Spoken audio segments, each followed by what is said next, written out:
So yan mga lods, magpapakain na tayo ng mga alaga natin. Ay naku po, sabay na naman yung dalawang nagsalubong na maingay ng motor na yun. Nakaka-istorbo, nakakabulao. So yan, ang oras ay 11:35. Magpapakain na tayo. Bakit mga ganyang oras? Kasi dalawang beses na lang natin sila pinapakain. So yan, lahat-lahat sila, 4 na takal lang nito. So 3 na yan, 4. Kung bibigyan mo sila ng umaga, bibigyan mo pa ng tanghali, bibigyan mo pa ng hapon. So magastos mga lods, tipid lang. Wala naman tayong benta sa kanila. So binubuhay lang natin sila. At akin lang silang stress reliever, sa kanila lang ako napapasaya pag nakikita ko silang nangiiklog o dumadami. So ayan mga lods, pakainin na natin sila. Kaya ganyang oras ko silang pinapakain para mamaya-maya hindi sila gutom na naman. Pag maaga pinakain, gutom na naman ang tanghali. So ngayon, iyak man sila ng iyak sa umaga, ngayon pa lang sila kakain. Mamaya niyan, bago na matulog mga hapon, alas 4 o alas 4:30, papakainin na naman ulit. Dalawang beses na lang maghapon, So yan.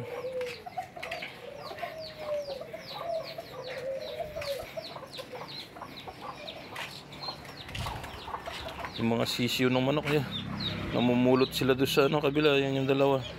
Ito yung dalawa. 4 lang yan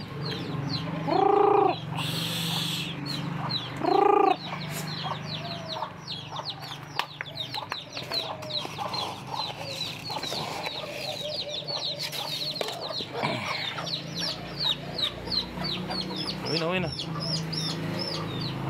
Hindi mo kayo kayo lang yun.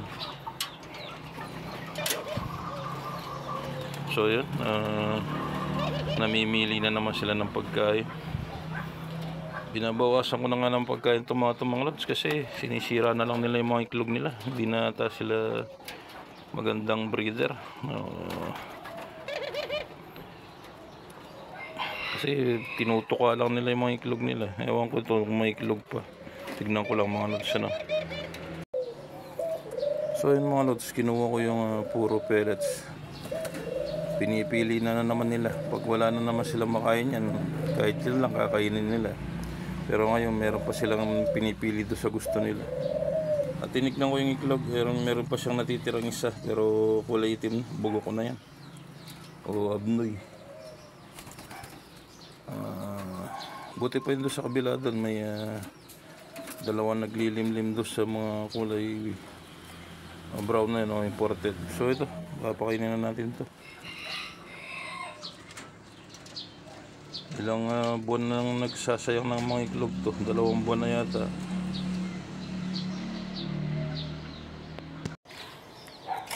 At bigyan din natin sila ng tubig,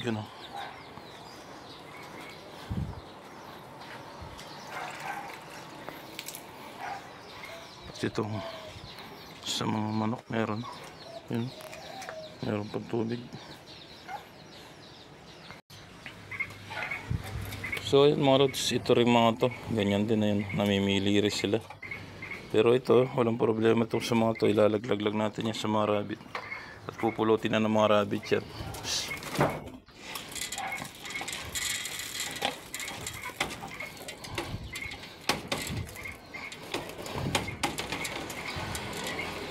So yan. Ewan ko dito kung may ibang iklog na. Ayun, meron, Ayun mga lods, may iklog doon. Ewan ko lang dito sa malaki kasi mahilig din silang magsalo-salo sa isang pugad, kaya linagay ko na itong malaki. Kahit 3 sila, 4 pwede din.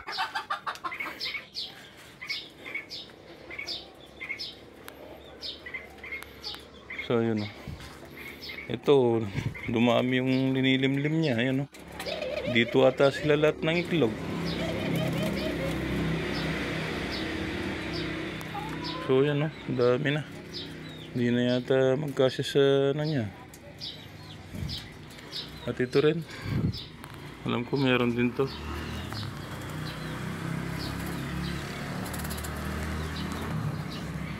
Tingnan ko muna mga lods. Meron pa nga mga lods, nakapa ako. Hindi ko lang makita kasi mataas na. Ayun. Ni-cellphone na lang natin. Ayun. Dalawa, no? Dalawa nga ba? Ayun. Tapos yung isa nabasag. Nung linagyan ko ng alambre pa yung gitna nitong screen kasi lalabas pa yung iklog dyan. So ito, apat na yata yung iklog dyan. So ibig sabihin yan, dalawa silang nangiklog dyan. Pero isa lang yung kasya maglimlim. At sa mga to, wala pa rin hanggang ngayon. Wala pa rin silang iklog. At dito sa mga manok, wala pa rin dito. Dito, wala rin. Pero dito, tatlo. Yan. Ito yung sa lalaki. So ngayon yung sinasanay na natin si puti. Yan. At yun yung kulay pula. Yan lalaki yan. Yung lalaki, yung lalaki. Lalaki apat. At alam ko meron pang isang hindi, na pamigay ko na pala. At isang babae doon sa mga nagtitinda ng mais. So paano mga lods, papakainin ko muna sila, no? At yung sisiyo pa rin itong inain natin yung nalayan ng Texas. Ayun, lalaki rin. So iniwalay na natin. Ewan ko, nakita ko siya malungkot kung tumatalab sa kanya yung gamot. Ay, may gamot yung niya, inumin niya. Yun naman, laging kulay ko rin ng tubig niya. Pero umiinom naman yan. Ay, naubos naman yan. Ewan ko lang yung may gamot na yan. So, yan, pakainin mo na. So, yan. So, pakain na natin.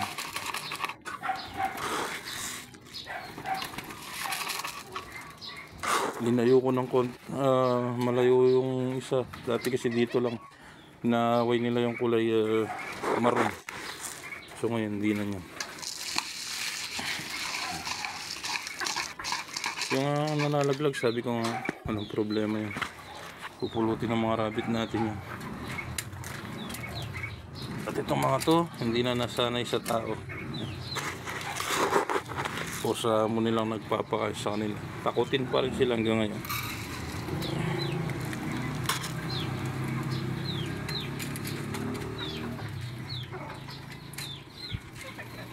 Yun yung mga talagang original na bato-bato, kulay bulik. Gray na gray yan pagka magandang balahibo. Kaso lang sila nag-aaway-aaway sila. Tingnan nyo yung dalawa, o yung isa talagang kalbong-kalbo na. Pero yung apat maganda yung balahibo. Ayun ay naglilimlim sa taas.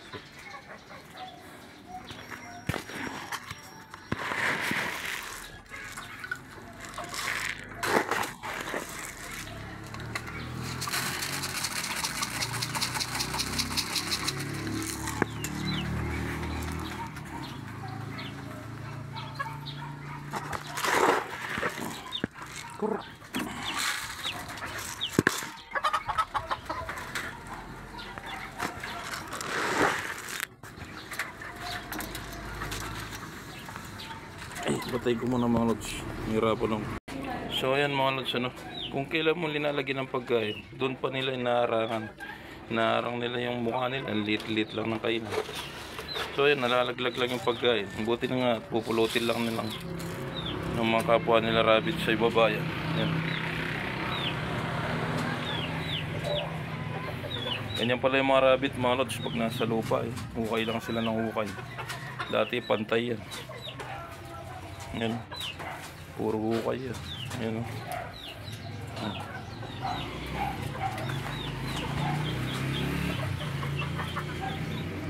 So paano mga lods? Ganito na lang. At ang bibigyan ko na lang pagkain yan, itong mga gala na to. Yan. Ganito na lang. Follow for more. Like and share and subscribe. Bye bye.